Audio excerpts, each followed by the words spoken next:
Book of Genesis.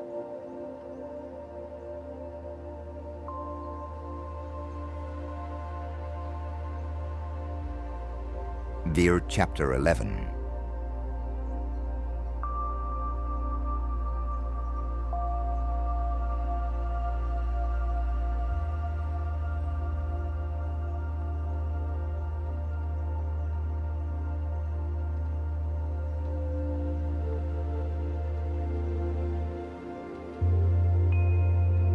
And the earth was of one tongue, and of the same speech.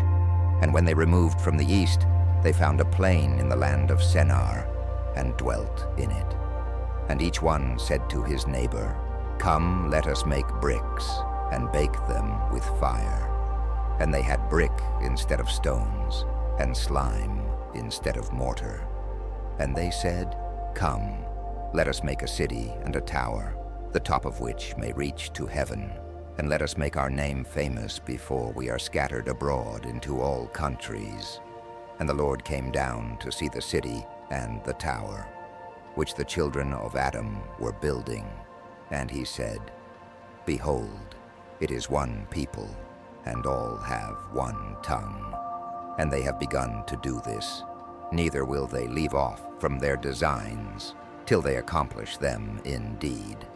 Come ye therefore, let us go down, and there confound their tongue, that they may not understand each other's speech." And so the Lord scattered them from that place into all lands, and they ceased to build the city. And therefore the name thereof was called Babel, because there the language of the whole earth was confounded. And from then the Lord scattered them abroad upon the face of all countries. These are the generations of Shem. Shem was 100 years old when he begot Arphaxad, 2 years after the flood. And Sem lived after he begot Arphaxad 500 years, and begot sons and daughters.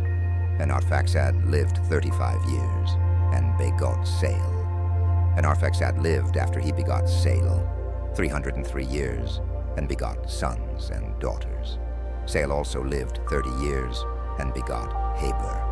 And Sael lived after he begot Heber 403 years, and begot sons and daughters. And Heber lived 34 years, and begot Phaleg.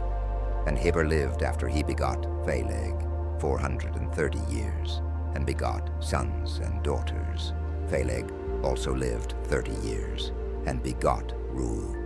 And Phaleg lived after he begot Reu 209 years, and begot sons and daughters. And Reu lived 32 years, and begot Sarug. And Reu lived after he begot Sarug 207 years, and begot sons and daughters. And Sarug lived 30 years, and begot Nachor. And Sarug lived after he begot Nachor 200 years, and begot sons and daughters. And Nachor lived 29 years, and begot Thar.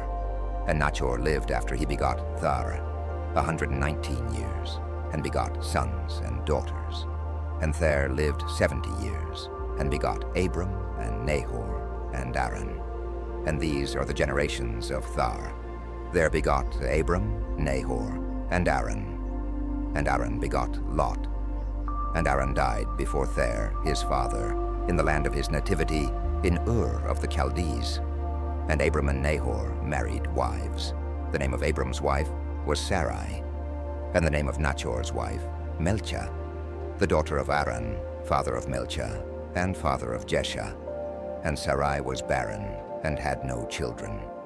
And Thar took Abram his son, and Lot the son of Aran, his son's son, and Sarai his daughter-in-law, the wife of Abram his son, and brought them out of Ur of the Chaldees to go into the land of Canaan. And they came as far as Haran, and dwelt there. And the days of Thar were 205 years, and he died in Haran.